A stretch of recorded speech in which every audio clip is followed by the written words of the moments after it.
এখন প্রেপমেডে আমাদের regular mock test হচ্ছে, এবং এই মক টেস্ট দেওয়াকালীন আমি কিছু ছাত্রছাত্রীদের দেখেছি যারা খুব অ্যাংশিয়াস হয়ে পড়ে যখনই পেপারটা হাতে পায়। আর হওয়াটাও স্বাভাবিক হয়ে গেছে এখনকার দিনে, কারণ নিট 2025 আমাদের দেখিয়ে দিয়েছে যে পেপার লেভেল কিন্তু অনেক ডিফিকাল্ট হতে পারে। কিন্তু এই অ্যাংজাইটিটা কাটাতে জানতে হবে। এই অ্যাংজাইটির জন্য অনেক সময় কি হয় যে নলেজ থাকলেও আমরা কখনোই আমাদের নলেজটাকে ট্রান্সলেট করতে পারি না ইনটু নাম্বার। তো সেটার জন্য আমাদের কি ফলো করতে হবে?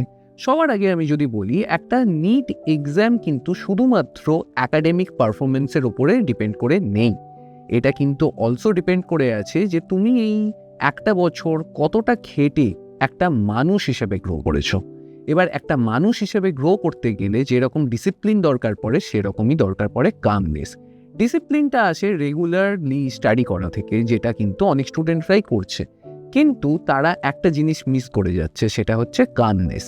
এই কামনেসটা আনার জন্য তাদের আমি অন্তত সাজেস্ট করব যে রেগুলার একটু টাইম বার করে মেডিটেট করতে। এবার হয়তো এটা ছোটবেলা থেকে আমাদেরকে অনেকেই বলে আসে যে হ্যাঁ মেডিটেশন করতে হবে, মেডিটেশন করতে হবে, বাট মেডিটেশনের কিন্তু সত্যিই একটা লাভ আছে।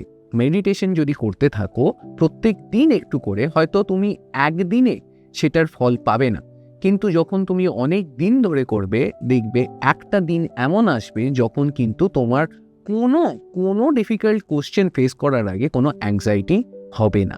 আর সেইটাই হচ্ছে একটা স্টুডেন্টের থেকেও একটা মানুষ হিসেবে তোমার গ্রোথ।